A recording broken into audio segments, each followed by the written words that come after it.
Hello guys, আসসালামু আলাইকুম। Welcome to my new blog video. অনেক দিন পরে আপনাদের মাঝে একটি ব্লগ ভিডিও নিয়ে আবারও চলে আসলাম। এতদিন আমি শহরে ছিলাম, তাই গ্রামকে খুবই মিস করেছি, বাট এখন আমি গ্রামে চলে আসলাম।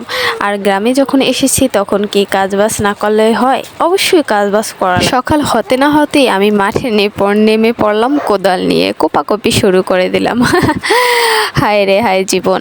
আমি ফার্স্টেই কিন্তু এটাকে পরিষ্কার করেছি। পরিষ্কার করে আমি দুনো জায়গা মানে খুব ভালোভাবে কুপিয়েছি। মানে এখানে আমি গাছ লাগাবো, আটি লাগাবো, ধনিয়ার আটি, লাল শাকের আটি। আমার হাতের অবস্থা পুরো বেহাল হয়ে গেছে।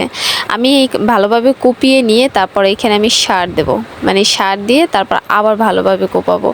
এরকম মানে আমি লাল সার এখানে মিক্স করেছি, কালো সার মিক্স করেছি, তারপর সাদা সার, এই সব মানে একসাথে মিক্স করে তারপরে এইটা আমি ভালোভাবে দিয়ে দেবো।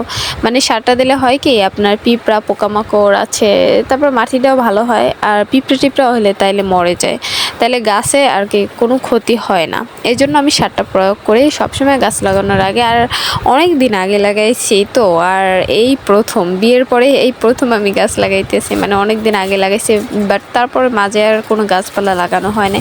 যখন গ্রামে এসেই পড়েছি তখন তো গাছপালা লাগালেও চলে না, গাছপালা অবশ্যই লাগাতে হবে। তাই আজকেই সকাল সকাল শুরু করে দিলাম। তো সবাই আমার জন্য দোয়া করবেন, সাপোর্ট করবেন, আমার পাশে থাকবেন যাতে আমি এগোতে পারি আর নতুন নতুন ভিডিও করে আপনাদের মাঝে শেয়ার করতে পারি। সো আজকে ভিডিওটা এই পর্যন্তই রাখলাম, আর বেশি এগোবো না। নেক্সট ভিডিওতে আবার দেখা হবে আপনাদের সাথে। আর আমার জন্য দোয়া করবেন আপনাদের মাঝে যেন আমি নতুন নতুন ভিডিও করে দিতে পারি। তো সবাই ভালো থাকবেন, সুস্থ থাকবেন। আসসালামু আলাইকুম।